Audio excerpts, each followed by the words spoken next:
We're here in front of the Q8, which is a big announcement for you at this auto show. Tell us about what it is, when we're going to be able to have it. Well, you're right. It is a big announcement, and we call it a concept car, but the truth is we're going to make this car. It's going to come next year. And if you look at SUVs and what's evolved into them, first of all, these are the biggest segments in luxury now. That's what people are looking for. The second thing is they're no longer utility vehicles. These are proper luxury cars. So it's loaded with technology, loaded with performance, and it looks great as well. So before 2017 is out, we'll be able to go in and buy one of these? Yeah, I'll give you the exact date, but I'd say around 2018 would be a great time for this car to hit the market. Okay, so let's talk about right now. You've also got the SQ5, which is just over your left shoulder here. Exactly right. Surrounded by people. Yes, exactly. Believe me, it is back there. Exactly. So this is a crossover that you have. Now this is available as today. You announced this today. We announced it. It'll hit the marketplace in April of this year. And this vehicle, of course, is the biggest segment in luxury. It's 25% of the luxury market.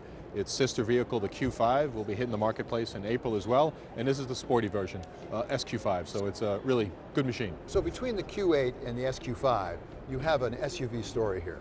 Amen. Which is playing out across the country as people increasingly buy either an SUV or a truck, frankly, instead of an automobile. Does that trend continue into the future, do you think? It does. I mean, if you look at it this year, the mix of SUVs went up 7% in luxury. 54% of all luxury cars are SUVs. When we look to the future, we think it climbing to over 60%. And why is it happening?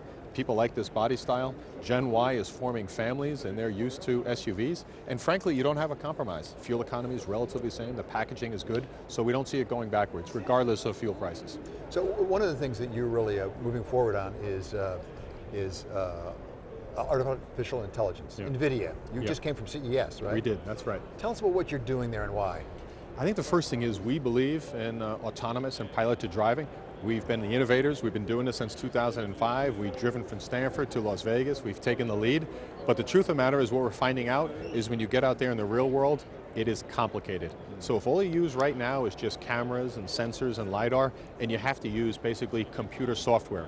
And computer software, what you need is endless. If X, then Y, if X, then Y. You'll never deal with all the complexity on the road, and that's why you need artificial intelligence. Take the machine learning of thousands of vehicles over millions of miles and all that intelligence and put it into the car. Well, so that's the way to get there sooner.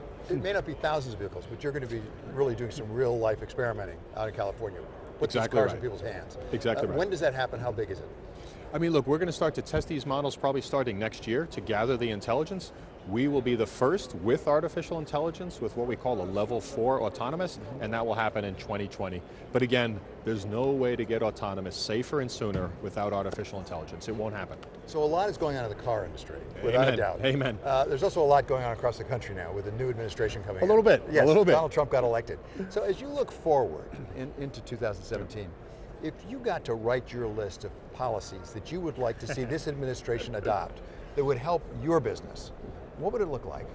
Look, you know, I don't get into speculation, and obviously I'm not a politician, I'm a businessman. The biggest thing what businesses love is stability. And I think if you look at the US car market, it's had record sales. If you look at the US consumer, they've never had better cars at better pricing. So what we like is stability. We will deal with whatever playing field is out there. We'll compete just like every other company, but stability is the #1 thing.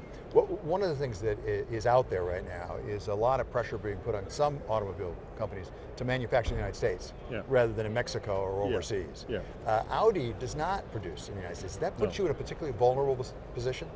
Look, we're a global manufacturer and we make cars all over the world. We make these cars in Bratislava, we make these cars in Spain, we make these cars in Germany, and obviously we ship them all over the world. So as it's negotiated and as it exists right now, it does not, but of course we'll brace for whatever comes our way. Would you consider investing in the United States? Always. And look, I think you have to be clear. We have 13,000 employees in America. We have dealerships. Almost 80% of those are dealerships. So we are invested in communities. We are invested in our dealerships. And yes, we do believe in investing in America. So finally, Scott, you had a really good year. Another really good year, if I may say. You're up in sales almost 4%, I think, globally. Right. What is it going to take to have another good year, to continue to grow in this year, 2017? Well, honestly, I think we can do it. We did have a record year, our 7th in a row, and I anticipate another record year in 2017. The biggest reason, honestly, is all of the new products that are coming. The new Q5, it's a big segment. We have the A5, S5 Cabriolet that's here, as well as the Sportback. So we have a strong brand. and we have new products. So it gives me confidence we're going to grow, but of course we're going to maintain our business model. Incentives, inventory, mix levels, get it right, but I still think we'll grow. I feel good about it, very good about it.